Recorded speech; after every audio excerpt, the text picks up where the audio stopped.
Today's video regarding HP OfficeJet Pro 9013 all-in-one printer. I'm going to show you how to replace the ink cartridges. First step is to switch on the printer.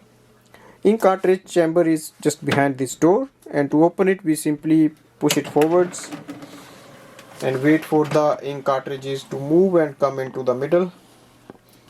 Once they are present here, we simply have to press the ink cartridge inside and it will release the ink. So it's very easy. You simply have to press it and it will release the ink cartridge.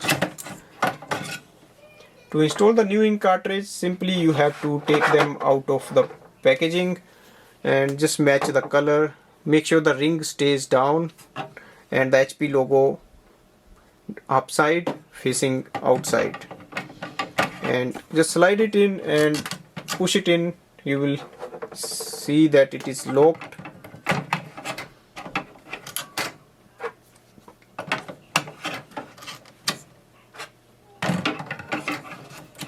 So once you install them, just close the ink cartridge chamber door. This way we can install or replace the ink cartridges in this printer. Thanks for watching.